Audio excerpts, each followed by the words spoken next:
Got to get back to some breaking news now in the Middle East. You know how we told you like 5 minutes ago that the president is now threatening to respond after the Iranians downed that Apache helicopter? That response has begun. CENTCOM now says the U.S. has started what's being described as self-defense strikes against Iran. Courtney Kube has scrambled back into the studio for us here because this just dropped, like I'm telling you, 90 seconds ago. What do we know about this response? This is basically now more U.S. strikes on Iran in retaliation, right, for the downing of the chopper. Yeah, CENTCOM is saying these are in direct retaliation for the chopper that was hit, the Apache helicopter that was hit by an Iranian drone overnight.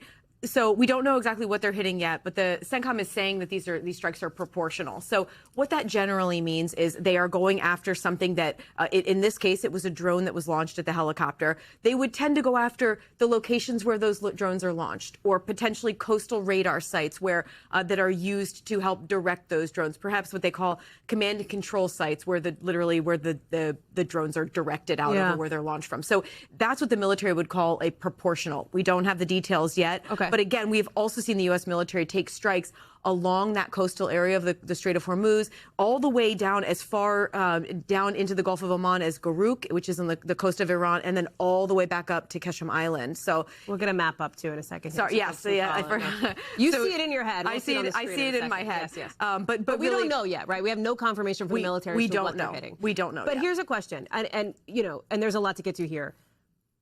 Given what we have seen over the course of the last, let's say, 5-6 days, the strikes back and forth, right? And each side says it's retaliation for something else.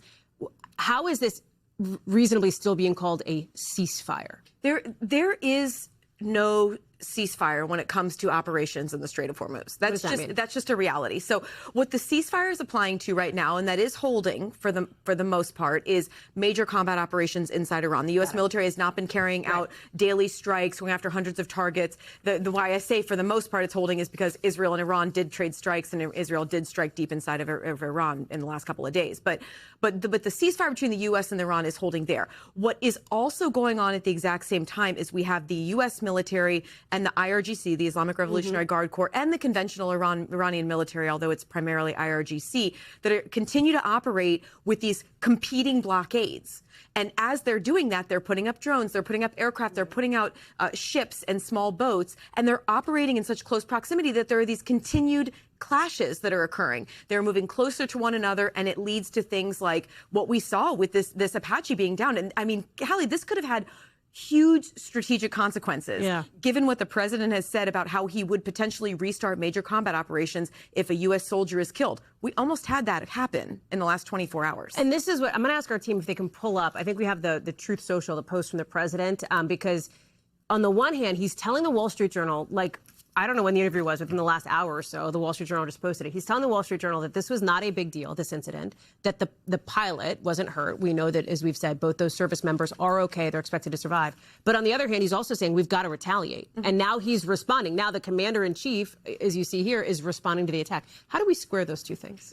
They're just competing narratives is what it comes down to. I mean, what's correct is, yes, because these soldiers came out of it alive, it didn't have the larger strategic consequences that I talked about, where the president may have, as in his own words, said he might restart combat operations if a U.S. soldier is killed.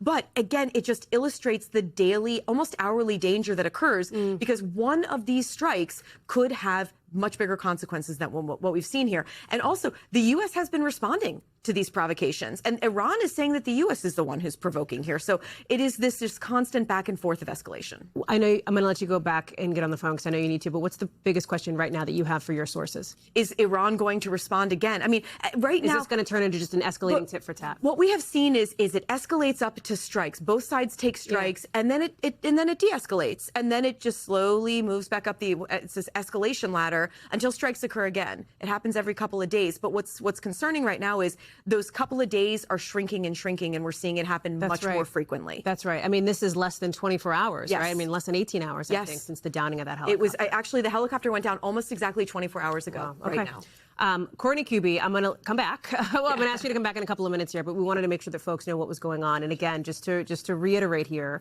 the president now ordering this response that the military is now conducting in the Middle East near the Strait of Hormuz in retaliation for Iran's downing of that Apache helicopter. Both service members on board that chopper are okay after a rather extraordinary rescue by a drone boat that Courtney has described. We're going to have much more on this breaking news as we get it. Our thanks to Courtney Kuby.